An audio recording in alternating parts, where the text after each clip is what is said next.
I sometimes read public domain books here on Leaves of Glen. And they were written a long time ago, so they're usually racist or sexist or bigoted. But in there somewhere and all that is a story, and that's why those stories are famous. Other times, I read works from independent authors, and they're delightfully not racist, but they might have adult language or adult situations. So that's your warning, but I'm sure you are grown up enough to handle it. Don't write to me complaining.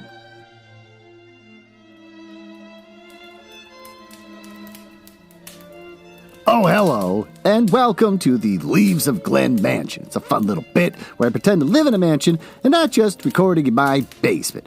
This is where I read the hottest public domain books and short stories. This week, we'll continue to read Winnie-the-Pooh by A.A. Milne. I'm saying it that way now. I could go on about his life, about how he was born January 18th, 1882, and he died January 31st, 1956. But I won't. I was doing more research on him. We got 3 other episodes where I could talk about his life. I did some research on him, and I found out that in Trinity College in Cambridge, he had played cricket on a team with J.M. Barrie, a murderous pedophile, and Arthur Conan Doyle, a paranormal-obsessed nut who wasn't smart enough to write about the smartest detective in the world, and a mysterious P.G. Wodehouse, who I found out I actually picked out one of his books about some character named Jeeves that I was going to read, and I'm like, oh no, he's already playing cricket with a murderous pedophile and a moron. Then who is P.G. Wodehouse? So I'm going to read about P.G. Wodehouse. It turns out he's a little bit fascinating. He lived in England, and he decided to move to France right before the war started, or the Second World War, and he wrote lighthearted stuff like Joy in the Morning. And he did that even when the Nazis were at the French border. He wrote Joy in the Morning. So this is a guy who doesn't let the world affect him. When he learned the Germans were coming to France, a friend offered to fly him out, and he said, no, I don't want to leave my wife and my dog. Which I guess is nice. Also, go get the wife and dog, get on that plane, and get out of there. But, because you're an English person in France, you're going to get scooped up and put into a camp or something. So he got captured. He did eventually try to flee, and he screwed that up. The car broke down, then he borrowed a neighbor's car, and then all the people trying to evacuate, there's just too many of them. And so he said, all right, screw it. So he went back home, and of course, he got captured by the Nazis. And he shared a cell with 4 other men with only one bed. He was nice enough to make sure that the oldest person, an old man who was in the cell with him, got to sleep in the bed. After a while, he was bounced around in cattle cars till he landed in Poland, and no one knew where he was or if he's okay. And influential people petitioned for his release, but the Nazis instead gave him a typewriter, where he wrote, of all things, another lighthearted story called Money in the Bank. And he was nice enough to send postcards to his literary agent asking to send $5 to the families of the people that he was in the camp with, because those families didn't know if they were alive or not, and this is his way of letting them know they are alive. I guess if they stopped receiving the $5, sadly enough, they would know that something happened to their loved one. So that was a nice thing he did. That was a man who was living in a horrible situation and actually, did something about it. Also, he was in trouble. He got in trouble for doing that. The Nazis weren't smart enough to catch on to what he was doing. One day, while playing cricket, again, cricket, with last time with 3 weirdos, 2 Nazis came up and gave him 10 minutes to pack his things and move to a hotel that he had to pay for. They were setting aside his money from his hit book, Money in the Bank, and then that's what he's paying for his hotel with. So they cleverly trapped him, is what he likes to say, into making 5 broadcasts for the Nazis that were played over the airwaves to the English and Americans.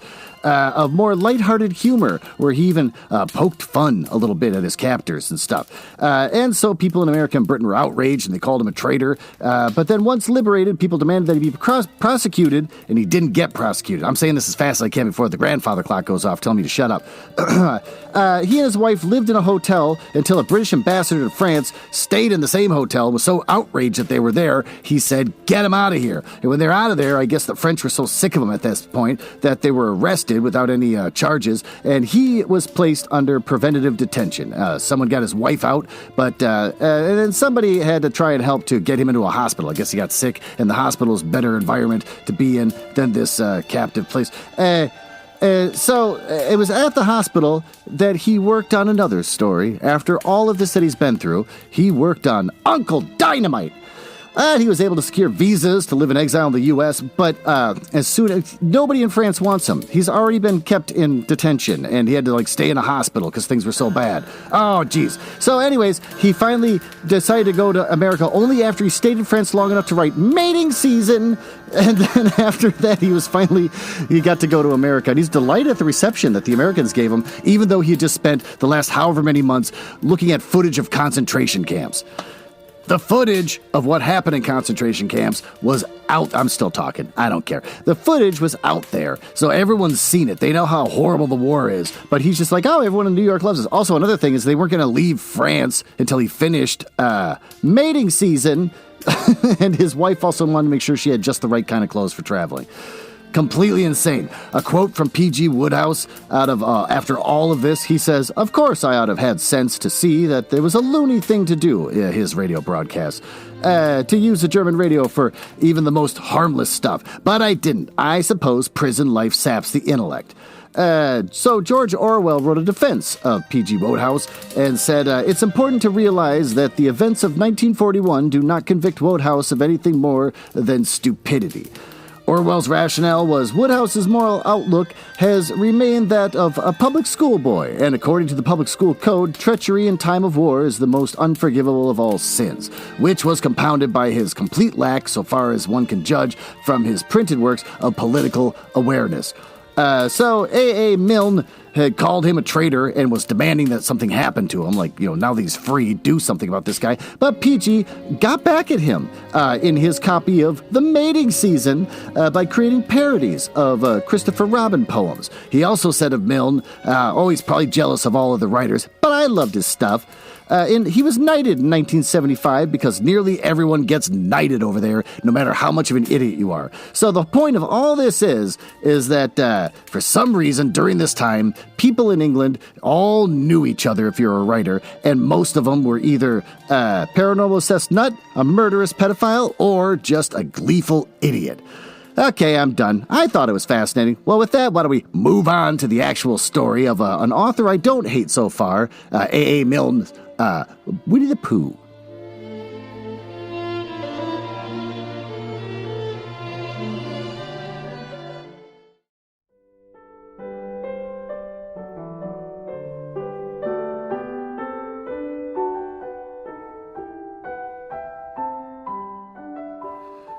All right, why don't we get into it? Chapter 3, in which Pooh and Piglet go hunting and nearly catch a woozle. Piglet lived in a very grand house in the middle of Beech Tree, and the Beech Tree was in the middle of the forest, and Piglet lived in the middle of the house. Next to his house was a piece of broken board, which had Trespassers, W on it. When Christopher Robin asked what that meant, he said it was his grandfather's name, and he had been in the family for a long time. Christopher Robin said, "You couldn't have called Trespassers W." And Piglet said, "Yes, you could, because his grandfather was, and it was short for Trespassers Will, which was short for Trespassers William. And his grandfather had two names in case he had lost one. Trespassers after an uncle, and William after Trespassers." This is whimsical. "I got two names," said Christopher Robin carelessly. "Well, there you are. That proves it," said Piglet. One fine winter's day when Piglet was brushing away the snow in front of his house, he happened to look up, and there was Winnie-the-Pooh. Pooh was walking around in a circle, thinking of something else, and when Piglet called to him, he just went on walking. "Hello," said Piglet. That's Hallo, so I'm not saying it weird. "What are you doing?" "Hunting," said Pooh. "Hunting what?" "Tracking something," said Winnie-the-Pooh. Oh, very mysteriously. Tracking what?" said Piglet, coming closer. "That's just what I ask myself. What? What do you think you'll answer?" "I shall have to wait until I catch up with it," said Winnie-the-Pooh. "Now, look there," and he pointed to the ground in front of him. "What do you see there?" "Tracks," said Piglet. "Paw marks." He gave a little squeak of excitement. "Oh, Pooh, do you think it's a woozle?" "Oh, it may be," said Pooh. "Sometimes it is, sometimes it isn't. You can never tell with paw marks." With these few words, he went on tracking, and Piglet, after watching him for, a minute or two, ran after him. Winnie-the-Pooh had come to a sudden stop and was bending over the tracks in a puzzled sort of way. What's the matter? Said Piglet. That's a very funny thing, said Bear, but there seems to be two animals now. This, whatever it was, has been joined by another, whatever it is, and the two of them are now proceeding in company. Would you mind coming with me, Piglet, in case they turn out to be hostile animals? Piglet scratched his ear in a nice sort of way, and he said that he had nothing to do until Friday, and he'd be delighted to come, in case it really was a woozle. You mean in case it really is two woozles? Said Winnie-the-Pooh, and Piglet said that anyhow he had nothing to do until Friday, so off they went together. Now there was a small spinney of larch trees just here, and it seemed as if the two woozles, if that's what they were, had been going round the spinney.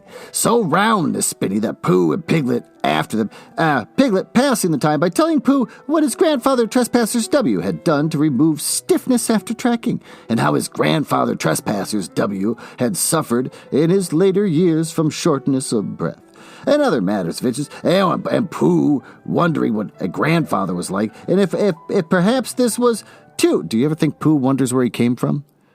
Did Pooh just exist one day, magically, and then he just never questioned it until he met someone that actually has family members, and so suddenly now he's starting to wonder what his purpose in life is? What does he mean? How is he here? Oh, he's got to have a lot of big questions in his mind. Grandfather, other matters.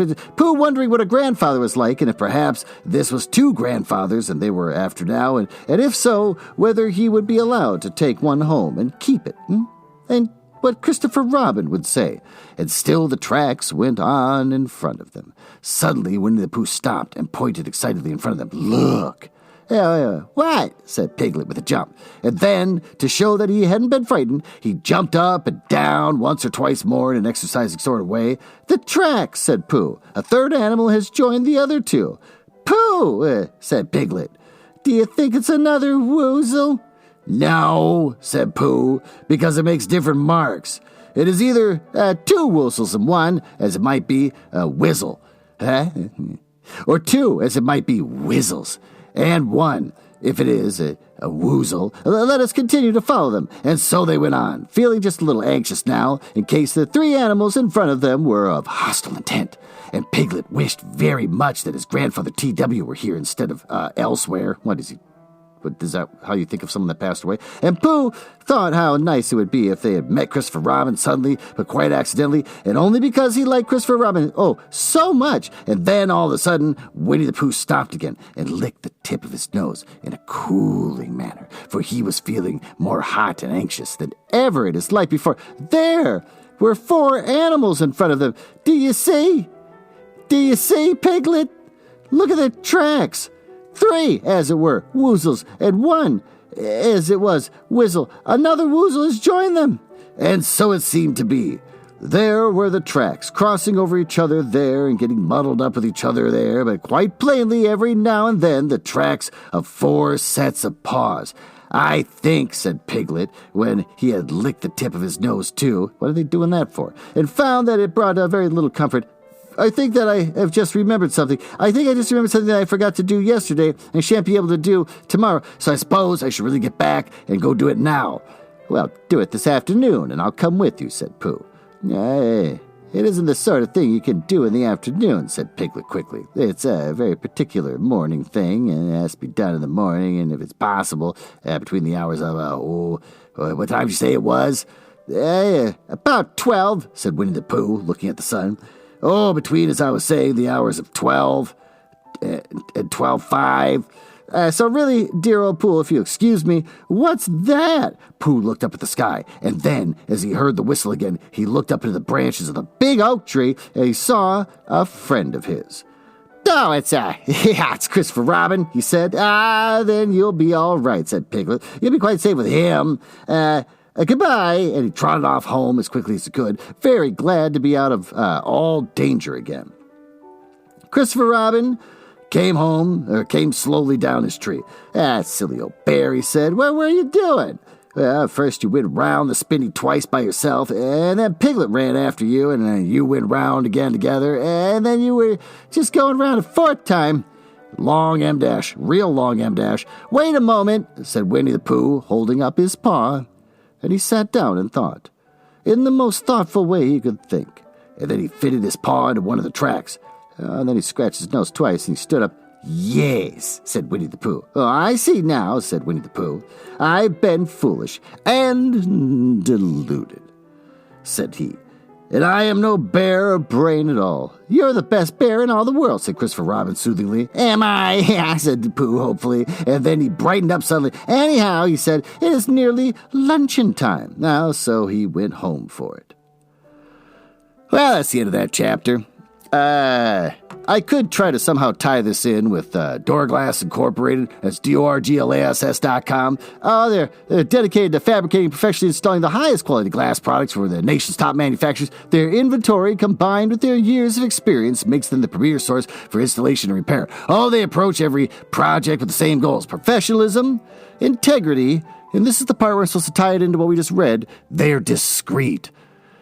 I guess maybe if he's installing glass in your home, like putting up a window or something, and then he sees you accidentally, poop yourself, he just won't tell anyone because he's discreet. What do? Commercial storefronts, automatic entrances, windows, patio doors, mirrors, shower doors, installation repair, and they will design and build anything you want. Oh, their clients at Pottery Barn, Williams-Sonoma, Sherwin-Williams, Portillo's, the Salt Cave, which is a place that has Himalayan salt. I'm not feeling this today. Himalayan salt on the walls that they backlit, so when you walk into it, it's like a big giant glowing room, and it's like you're inside some kind of weird organ, like a living organ. It's just disgusting. You're not supposed to touch. God, don't touch the walls. You're not supposed to touch the walls. But you could do stuff in there like sweat a lot because they'll heat it up to 90 degrees. We could do hot yoga, and I don't know. I'm sure they burn incense and stuff. Those walls are probably not supposed to be licked for a reason because of all the sweat and the humidity and all the stuff from the smoke from the incense and I don't know what else they do. Spray Febreze. But just don't lick the walls, whatever you do. And Applebee's. Well, with that, I picked out a story that is actually appropriate, I think, because I didn't really read the whole thing. Normally, I take you up to my master bedroom, where I have a heart-shaped waterbed and everything's made of velvet. But we're reading a kid's book, so instead we're going to go into the snuggle closet, where I will read to you about an upcoming romance novel from Penguin Random House Books.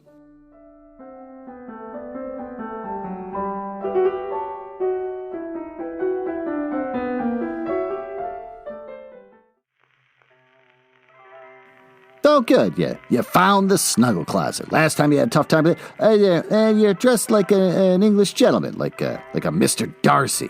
It seems like neither one of us is really feeling it today, but that's fine. Oh, you're just flat out handing me the book. Fine. You've handed me a copy of The Impossible Imposter by Deanna Rayborn. It's part of a Veronica Speedwell mystery, whatever that's supposed to mean to anyone that doesn't already know. About the impossible imposter? Sure, I'll read about it. While investigating a man claiming to be the long-lost heir to a noble family, Veronica Speedwell gets the surprise of her life in this paperback reprint of New York Times bestselling and Edgar award-winning author. The New York Times bestselling author is a scam, and now whatever this Edgar Award is, my lord. Deanna Rayburn, London, 1889. Veronica Speedwell and her natural historian beau, Stoker, like Bram, are summoned by Sir Hugo Montgomery, don't care, head of the special branch. Oh, he has a personal request on behalf of his goddaughter, Euphemia Hathaway. These names are ridiculous. After years of traveling the world, Euphemia's eldest brother, Jonathan, heir to Hathaway Hall, was believed to have been killed in the catastrophic eruption of Krakatoa a few years before. But now a man matching Jonathan's description and carrying his possessions have arrived at Hathaway Hall with no memory of his identity or where he has been. Could this man truly be Jonathan, back from the dead? Or is he a devious imposter determined to gain ownership of the family's most valuable possession, a legendary parure of priceless Rajasthan Donnie Jules, I'm dying inside. It's a delicate situation, and Veronica is Sir Hugo's only hope.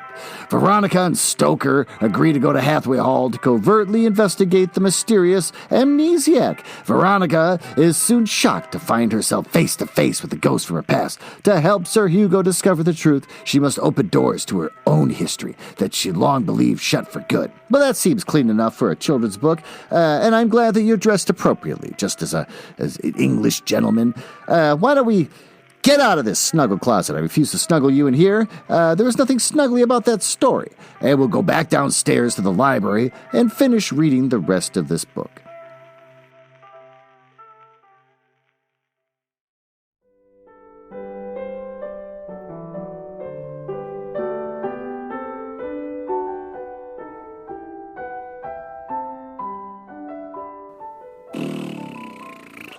I'm not feeling it, for some reason, in this episode. Are you? I could tell you're not feeling it either. What's going on? It's a new year. It's 2023. It's supposed to be a bright hope for a better year, and for some reason I feel like a giant turd. I don't know what's going on, and it looks like you're not doing much better yourself.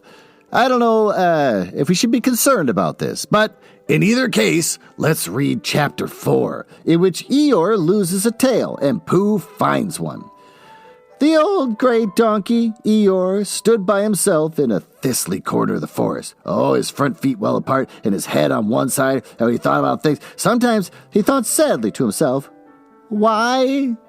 And sometimes he thought, oh, wherefore? And sometimes he thought, insomuch as which? And sometimes he didn't quite know what he was thinking about, so when Winnie-the-Pooh came stumping along, Eeyore was very glad to be able to stop thinking for a little in order to say, hey, how you do, in a gloomy manner to him.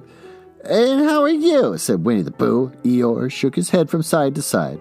Well, not very how, he said. I don't seem to have felt it all for a long time.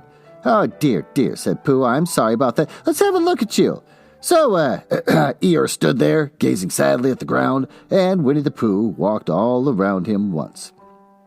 Why, what's happened to your tail? He said in surprise. What has happened to it? Said Eeyore. Well, it isn't there. Yeah. Are you sure? Well, either a tail is there or it isn't there, and you can't mistake about it, and yours isn't there. Then what is? Nothing. Let's have a look, said Eeyore, and he turned slowly around in the place where his tail had been a little while ago, and then finding that he couldn't catch it up, he turned around the other way until he came back around to where he was first, and then he put his head down, and he looked between his front legs, and at last he said with a long, sad sigh, I believe you're right. Of course I'm right, said Pooh. That accounts for a good deal, said Eeyore gloomily, and it explains everything. No wonder. Oh, you must have left it somewhere, said Winnie-the-Pooh. Somebody must have taken it, said Eeyore. How like them, he added after a long silence. Pooh felt that he ought to say something helpful about it, but he didn't quite know what. So he decided to do something helpful instead. Eeyore, he said solemnly, I, Winnie-the-Pooh, will find your tail for you. Thank you, Pooh, answered Eeyore. You're a real friend, said he. Not like some, he said. So Winnie-the-Pooh went off to find Eeyore's tail. It was a fine spring morning in the forest as he started out. Little soft clouds played happily in a blue sky, skipping from time to time in front of the sun as if they had come to put it out. Yeah, it's like, wait, suddenly the next might have its turn. Although them and between them the sun shone bravely, and a copse which had worn its furs all year round seemed old and dowdy now beside the new green lace which the beeches had put on so prettily. Oh, through the copse and the spinney marched Bear, down open slopes of gorse and heather. I have no idea what's going on. What's a copse and what's a gorse? I know what a heather is. Over rocky beds of streams and up steep banks of sandstone into the heather again. Burp. And so at last, tired and hungry, to the 100-acre wood, for it was in the 100-acre wood that Owl lived. And if anyone knows anything about anything, said Bear to himself, it's Owl who knows something about, something, he said, or my name is not Winnie-the-Pooh, he said, which it is, he added, so, there you are. Owl lived at the Chestnuts, an old-world residence of great charm, which was grander than anybody else's, or seemed so to Bear, because it had both a knocker, and a pull bell. Underneath the knocker, there was a notice which said, "Please ring if an answer is required." And all of this is misspelled, which is delightful. Underneath the pull bell, there was a notice that said, "Please knock if an answer is not required." That's also misspelled. I had to sit there and double-check that I read it right. These notices have been written by Christopher Robin, who was the only one in the forest who could spell. For Owl, wise enough though he was in many ways, able to read and write and spell on his own name, W-O-L, but yet somehow went on all pieces over delicate words like measles and buttered toast. Winnie-the-Pooh read the two notices very carefully, so Winnie-the-Pooh can read, first from left to right and afterwards, in case he had missed some of it, from right to left. Then, to make quite sure, he knocked and pulled the knocker. And he pulled and knocked the bell rope, and it was called out very loud voice, "Owl, I require an answer. It's Bear speaking." And the door opened, and Owl looked out. "Hello, Pooh," he said. "How is things?" "Well, terrible and sad," said Pooh, "because Eeyore, who's afraid of mine, has lost his tail, and he's moping about it. So could you very kindly tell me how to find it for him?" "Well," said Owl, "the customary procedure in such cases is as follows." "What does customary proceed cake mean?" said Pooh, "for I am a bear of very little brain, and long words bother me." "Oh, it means the thing to do." "As long as it means that, I don't mind," said Pooh humbly. "The thing to do is as follows. First, issue a reward. Then, big long M dash." "Just a moment," said Pooh, holding up his paw. "What do we do to this? What were you saying? You sneezed just as you were going to tell me." "I didn't sneeze." Yeah, you did, Owl." "Excuse me, Pooh, I didn't. You can't sneeze without knowing it." "Well, you can't know it without something having been sneezed." "What I said was, the first issue a reward." "Oh, you're doing it again," said Pooh, sadly. "A reward," said Owl very loudly. "We write a notice to say that we will give a large something to anybody who finds Eeyore's tail." I see, said Pooh, nodding his head. "Talking about large somethings," he went on dreamily. "I generally have a small something about this time in the morning." He looked wistfully at the cupboard in the corner of Owl's parlor. "Just a mouthful of condensed milk or whatnot, with perhaps a lick of honey." "Well then," said Owl, "we write out this notice and we put it up all over the forest." "A lick of honey," murmured Bear to himself, or not, as the case may be, and he gave a deep sigh and tried very hard to listen to what Owl was saying, but Owl went on and on, using longer and longer words, until at last he came back to where he started, and he explained that the person to write about this notice was Christopher Robin. "It was he who wrote the ones on my front door for me. Did you see them, Pooh?" For some time now, Pooh had been saying yes and no in turn with his eyes shut. All that Owl was saying, and having said yes, last time he said no, not at all. Now, without really knowing what Owl was talking about, "Didn't you see him?" said Owl, a little surprised. "Come and look at them now." So they went outside, and Pooh looked at the knocker and the notice below it, and he looked at the bell rope and the notice below it. And the more he looked at the bell rope, the more he felt that he had seen something like it somewhere else, sometime before. "Handsome bell rope, isn't it?" said Owl. Pooh nodded. "It reminds me of something," he said, "but I can't think what. Where'd you get it?" "I just came across it in the forest. It was hanging over a bush. And I thought at first somebody lived there, so I rang it, and nothing happened. And then I rang it again very loudly, and it came off in my hand, and as nobody seemed to want it, I took it home. And," big long M dash, "Owl," said Pooh solemnly, "you made a mistake. Somebody did want it." "Who? Eeyore, my friend Eeyore. He was very fond of it." "Fond of it? Attached to it," said Winnie-the-Pooh sadly. So with these words, he unhooked it and carried it back to Eeyore. And when Christopher Robin had nailed it on his right place again, Eeyore frisked about the forest, waving his tail so happily that Winnie-the-Pooh came over all funny and had to hurry home for a little snack of something to sustain him. And wiping his mouth half an hour afterwards, he sang to himself proudly, I'm not going to sing a song. Why is there so many songs in this book? "Who found the tail?" "I," said Pooh, "at 1:45. Only it was 11:15, really. I found the tail." That's a song. No, that's the end of the chapter. Okay, fine. Well, there you go. That's got some disturbing implications, I guess we can go over, but why don't we do that down in the smoking room, where we can both smoke cigars and pipes and, cigarettes, whatever the hell you want, as we talk about what the heck we just read.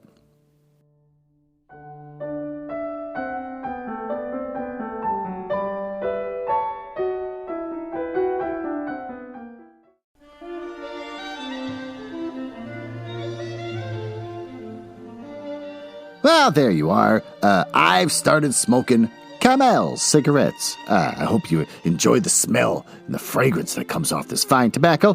What do we read? My wife put these birds in here. It's a bit we've been doing for a while, and I wanted to take the bird sounds out of this bit, but my wife says I like them there. So now the birds got to stay. The first story, he walked around in a circle and didn't realize the foot tracks are his own foot tracks. Okay, fine, I get it. Piglet is a big scaredy cat, so he takes off right away because he's smaller than the rest of the animals and dumber. Christopher Robin, I don't know, doesn't really help him figure out. He's figured it out on his own, like, these paw prints are mine. So, what do we learn from that story? Don't be an idiot. Like Wodehouse. Just try to be smarter than that. So, beyond that, then we go into the next story, and the next story is how Eeyore, who is chronically depressed, and it's not being treated. It's adorable how depressed people are just funny, aren't they? So he turns out he lost his tail. So that's the thing that you do with depression. You try to find some external source for your problems, and then you go, all my problems must have been that the entire time. I don't have a tail. I just must have known it somehow, and that's why I'm so unhappy. So he goes to the owl to ask for a wise man's help, and that guy's already got the appendage of one of his friends just hanging from the door. If you're a stuffed animal, and you're friends with other stuff, even if you're a real owl and you're friends with stuffed animals, like you know who Winnie-the-Pooh is, you know who Eeyore is, and you're just hanging around, you'd notice, you'd be aware of an appendage coming off of a person you're friends with. If I was friends with some kind of weird Alf? Yeah, what if I was friends with Alf? If I was friends with Alf, and then, like, his giant schnoz just fell off in the woods one day, and I found that schnoz, I would say, this is not normal, and this is a giant schnoz, and I think it came from Alf, because it's very distinctive looking. And so then I wouldn't put it on my door as, like, a weird, funny honker. Squeeze this if you want me to answer the door. I'd misspell on a big sign. No, you'd say, oh, this is an actual appendage from a person I know. This is like finding a human arm in the woods. And it's like, oh, that's Glen's arm. I better get that back to him. But no, he's like, oh, cool. And just nails it to his door. And so then he's like, and pull on the thing. And also, the signs were supposed to be written by Christopher Robin, right? I think I got that straight. Apparently everyone can read, but nobody can write. So they can read what Christopher Robin wrote, which is misspelled to begin with, and then on top of it, Christopher Robin saw this thing hanging there and like, good enough for me. I don't know any stuffed animals with tails, and just like, here's the sign. Now everyone knows the rules about trying to ring the knocker or whatever the heck that whole thing is about. So basically, they're all disgusting cannibals over there in the 100-acre wood. And what do we learn from that? Nobody seems to have remorse if you've accidentally taken an appendage from one of your good friends. You just go, oh, I didn't know. And then that's the end of the story. And then Eeyore doesn't hold resentment for, like, that guy had to have known it was my tail. It's blue, and it's long, like I'm blue. And he just hung it from his door. I'm never talking to him again. In fact, I'm burning down his treehouse. But nope, none of that happened. Instead, they all moved on and had a great life afterwards without resentment. So with that, thanks for listening, and I will see you in the next episode, where hopefully I'll be feeling it this time. I know you're not feeling it either. What's going on in this episode? Neither. We're just plowing through. Nobody even cares anymore. We're just not feeling it.